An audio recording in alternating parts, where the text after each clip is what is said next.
ah Ibrahima Traoré benn ndongo lu nekk ci kii bi la rek nekk ci dëkk bi di évoluer ci domaine de mode en général bien que am na yeneen activité parallèle pratiquement ku koy xam wala ku koy dégg ci mode nga koy xamee. ci mode.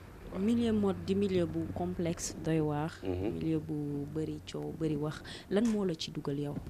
waaw passion en général passion moo ma ci dugal ndax lépp lu pour nit lu muy dugg war ci mën a séntu jëm kanam soit il faut mu nekk ku passionné déjà waaw kon en premier temps passion moo ci dugal nit ki man moo ma ci dugal waaw ñu dem ba ci biir sa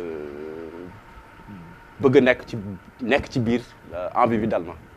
waaw ma ci jéem ñafe ba léegi. wàccu ma yoon boobu. d'accord ba nga si bëggee dugg noo def ba dugg ci foo jaar. waaw en fait xam nga lépp toute chose a un début waaw commencé nekk am feeling mannequin nga bëgg a nekk déjà waaw dem ci casting yi yéeg wàcc mais ak vu sama famille ak sama nit bi ma nekk dama nekk nitu kersa je me sentais pas à l'aise ci podium yi. fekk na tam ma bëgg nekk ci mode mu nekk lu ma passionné lu ma bëgg je me suis dit mais pourquoi pas nekk ci mode hors des podiums. par le biais de Axel Ba ci laa commencé ci nekk carrément ci mode moo ma ci jàppale moo ma xamal waaw moo ma adopté en fait ci mode lépp lu ma ci mën tey ginnaaw yàlla moom la. d'accord coordination c'est-à-dire coordination de mode moo regroupé direction artistique ak lépp luy yëngu ci ginnaaw en coulisses ci événement de mode. ñun ñooy jéem a lijjanti en fait pour mu nice pour li effet bi nit ñi di gis mooy finalité bi mooy défilé bi ci kaw podium bi waaw ñun ñooy nekk ci ginnaaw defar ko en coulisses. d'accord da nga nekk ci mode en tant que kuy lijjante coordination coulisses yi ak affaire yooyu noonu mais nga nekk ndongo daara jaar ci daara jàng alxuraan te xam nañ ne milieu mode milieu bu xaw a doy waar la sa famille sa entourage. doy waar mooy lan ci yéen lan ngeen déggee doy waar. non dinañ ci ñëw sax parce que xam nga mode. kii la bon amusement la musique la c'est-à-dire que foo la quoi ka frais. yow foo nga ko jàppee. bokk na ci. bokk li ci gën a bari foo. waaw ci ku jaar daara alxuraan jàng alxuraan ba wàccee sa famille ak sa entourage nañ la ñuy gisee yow le fait que ngay évoluer ci milieu boobu. mais amuñu ci lu négatif du moment wu xam nañ kan mooy Tra. xam nañ de quoi Tra est capable xam nañ Tra fan la bëgg ndax Tra respecté na boppam ou pas ndax Tra lan ndax day dox ci lu ñàkk fayda yu pas gis nga man lépp li nga wax ni que mode dafa nekk milieu caaxaan man je dis non milieu bu ay nit des personnes responsables nekk di ci tedd di ci faj seeni soxla di faj di gérer seen ay njaboot des gens qui se respectent yu ñu respecté ñoo ci nekk donc dire que la milieu mode dafa nekk lu milieu caaxaan je te dirais non. waaw là moom je suis pas du tout d'accord. man mën naa bañ a d'accord ak yow ci kaw lenn. milieu mode. on y retrouve lépp. comme dans tous les milieux. waaw mais mode ni ko nit ñi di coowee. on y retrouve lépp mooy c'est-à-dire. prostitution mi ngi ci mode. am na ci milieu journalisme. drogue mi ngi ci mode. am na ci milieu journalisme. naan mi ngi ci mode. am na ci milieu journalisme. yow mi fréquenté mannequin yi. nekk seen xarit et tout. naan beeg drogue beeg prostitution bi ci mannequinat bi. lan nga ciy wax. non mais man gisuma ko. c'est pas yow que sañ nga waat ne Tra yow cagatu amul ci mannequinat. Barke Cheikh Al Hadj Malick gisuma ko. c'est pas pour défendre kenn nag gis nga pour man lu waay di def boppam moom la mais man mannequin damay considérer mannequin xam nga ban rapport la am ak un mannequin personne bu ñuy wax c'est un mannequin du moment où day ñëw jël mesure am dem essayage maquillage moment d'un défilé pour man nit ki loolu lay nekk c'est moment boobu mooy mannequin mais vie bu mu am après podium yi kooku moom la xam nga fii àdduna ku ne dafa yor say sew-sew.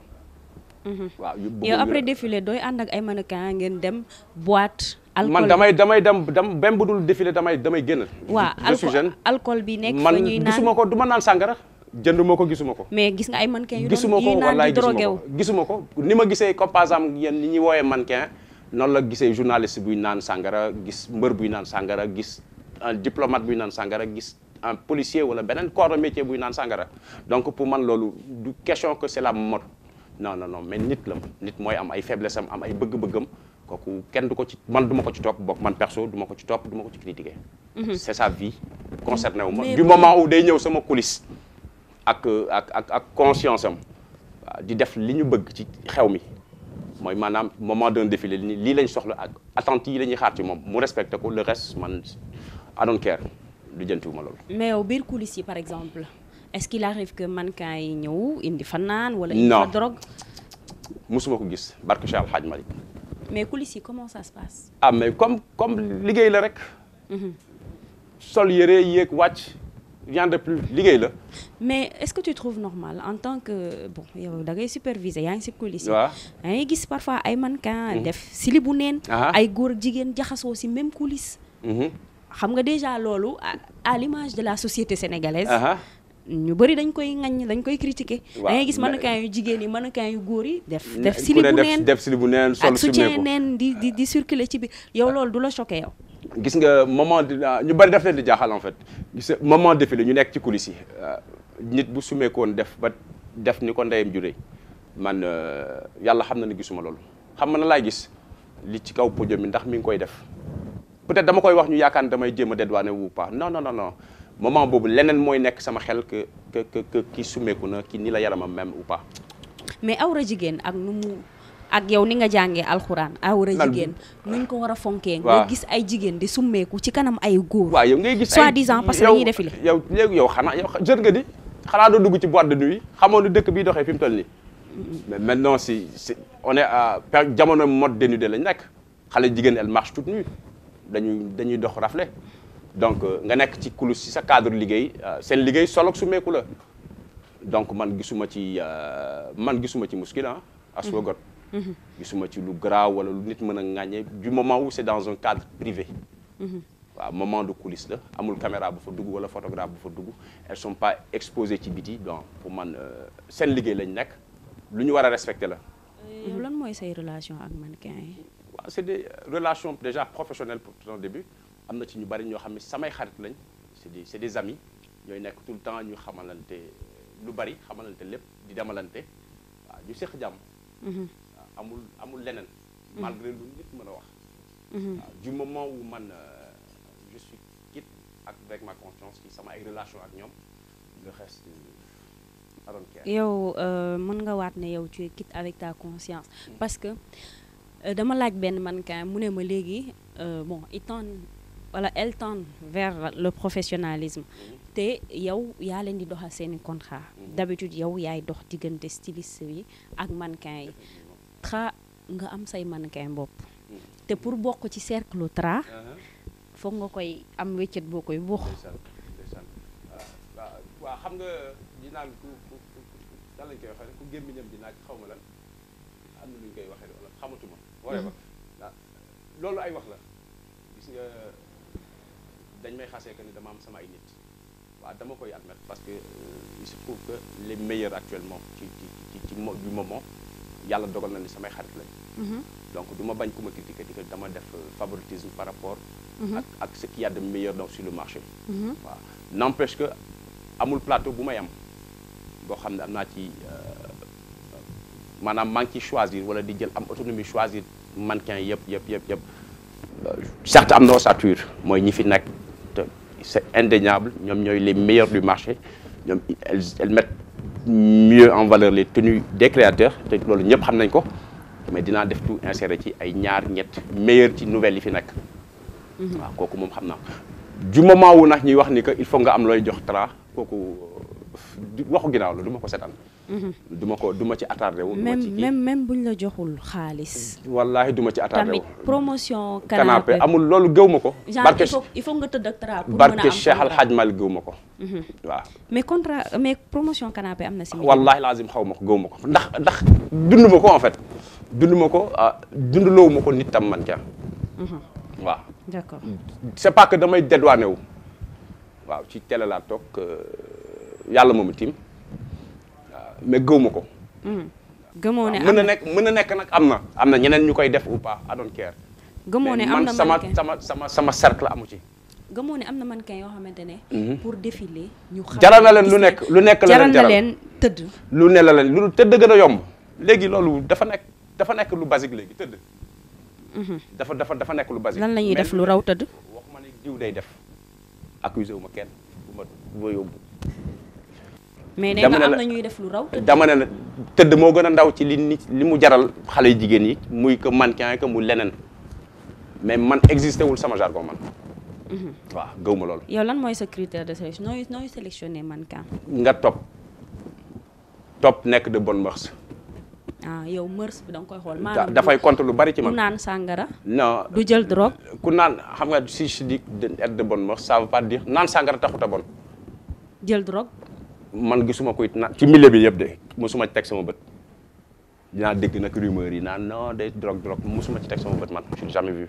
mais naan sàngara teg nga ci sa bët. non mais chaque jour ci déggoo ma yow engrais sa koñ ñaata jaaykat sàngara fam ñaata nit ngay gisuñu mandi. d'accord kon il faut nga am bonne mœurs pour nga négocier contrat. être top déjà. top nekk un mannequin comme li tax ñuy wax mannequin parce que léegi Sénégal dafa neex. waaw y a plus de 200 300 filles qui se réclament mannequin mais man Tra considéré wu ma 20 wala 30 que ñoom ñooy mannequin Sénégal dañuy jaawale que ni y a des yi ñuy woowee agence de mode c'est des écoles de mode maintenant tu intègres une école de mode automatiquement tu te proclames mannequin je suis désolé mi ngi mel ni élève médecin ak médecin c'est différent ku nekk université di jàng médecine ak un médecin bu nekk à l'hôpital di exercer c'est deux choses différentes. Voilà. qu'est-ce qu'il leur faut ñooñu pour nekk mannequin. formation bu baax assise bu baax maanaam am lépp lu ñuy wax être en mesure de mettre en valeur une tenue parce que bu ñu wax mannequin mooy koo xam ne su yéegee sur le podium elle sait mettre en valeur tenue créateur. finalité mannequin c'est ça loolu kese lañ koy soxla du leneen. waaw ku am critères yooyu. d'accord ñu ñëw ci côté cachet. waaw. mannequin yu bari d'habitude dañuy dégg ñuy kaas. cachet yi ñu leen di fay dafa minable. xaalis bi bariwul. comment ça se passe cachet yi. comment ça se passe par rapport yow ñu bari yaa leen di négocier seen cachet. waaw n'est-ce pas. nan lay demee. waaw comme Sénégal rek c'est à l'image de Sénégal ni muy doxee xam nga réew mi moom li yàlla xam doy na. cachet yi gën a élevé par exemple. waaw moom la ñuy ñaan. ay ñaata la. pour ma wax la cachet mannequin fii non yow tam nag waxoo xale waaye bàjjan. cachet yi gën a élevé mënoo ko wax. non mënu yow cachet yow ñaata lañ lay fay weer bu dee en tant que journaliste. d'accord waxtaan naa aussi ak benn mannequin. mu ne ma au fait milieu bi li ko yàq léegi mooy ñu bari dañuy mbubboo tur mannequin. pour am tur. xam nga.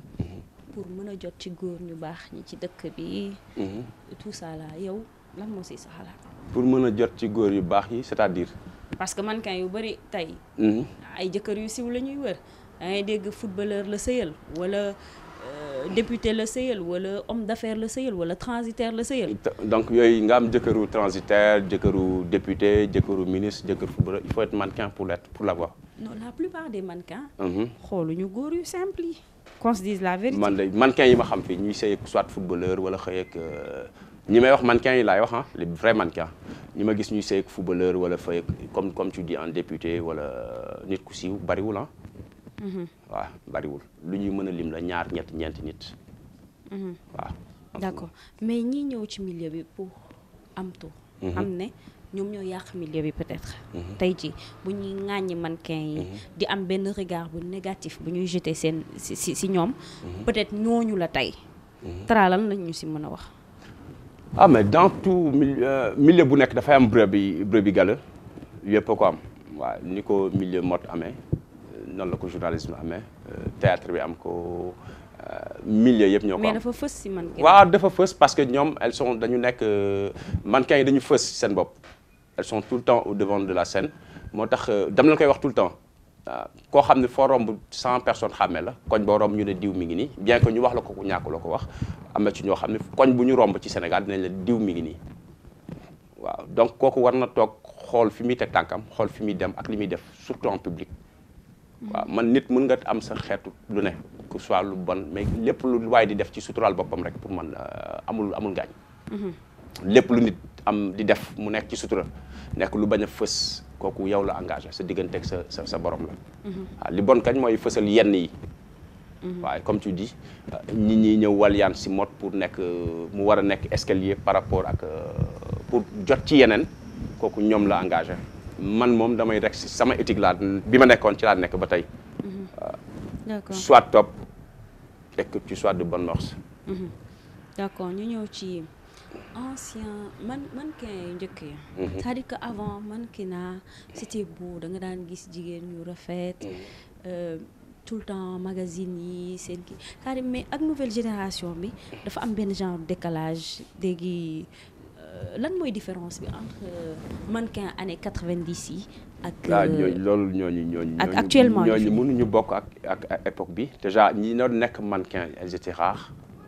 waaw boo mosaan dégg mannequin bu la romboon elle était adulée comme man je me rappelle j'étais fan des Khadija Sy des Koukou Sarr des Tafa Diagne man Tafa dafa nekkoon c'était une star pour man mooy les jumeaux Tafa et Jules Diagne juste pour te dire que mode dañ naan Sénégal dafa évoluer mais d'une part côté mannequinat négativement.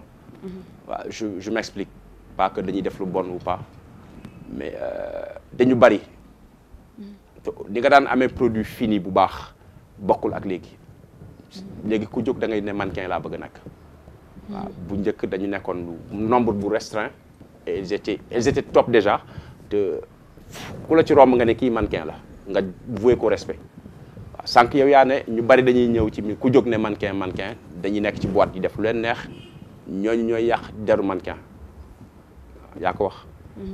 waaw loolu constat bu ma def la mais bu njëkk ak léegi différence bi am na tu vois une Aïta Diop marché da nga ko doon tu l'adulais en fait waaw léegi nag dafa nekk lu basique n'empêche ci biir y en a qui sortent du lot mooy li ma doon wax sànq ñu bari 100 personnes 200 bëgg dañ ne elles se réclament mannequin mais man ñi ma ciy gis considérer leen comme mannequin respecter leen en tant que mannequin elles font pas 30 góor ak jigéen nag laa la wax côté góor man ñi ma considère comme des mannequins au Sénégal laa la wax de matuñu 10 waaw man la engagé nag je dis pas que nekkuñu mannequin wala mais man ñi ma considéré comme en tant que mannequin que ça soit homme ak femme góor ak jigéen matuñu 30 man la engagé. D'accord pour yow Tra actuellement kan mooy le meilleur mannequin sénégalais côté femme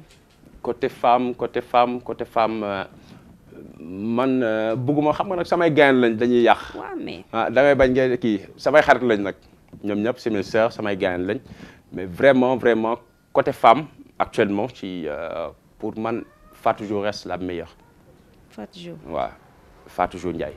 waaw d'accord moom elle reste la meilleure. waaw pour man sama avis la nag xaw ma nag. n'empêche que elles sont toutes nickel.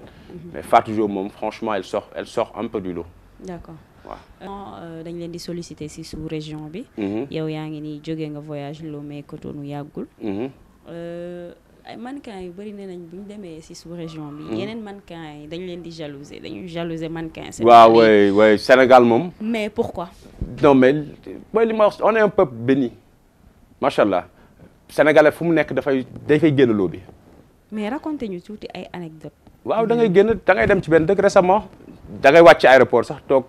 nit ñuy la ne la sénégalais na nga def waaw c'est une fierté en fait. ci coulisses yi foofu nan lay demee sénégalais yi dañuy def seen clan. non man sama liggéey amul clan waaw man sama bopp laa koy commencer je reste au même pied d'égalité que les mannequins dañuy toog kafre. mais bu ñu demee ci sous-région yi sénégalais yi dañuy beru. non amul ñoom du seen jikko du seen jikko yàlla def na ni foo leen fekk dañuy jaxasoo ak ñëpp.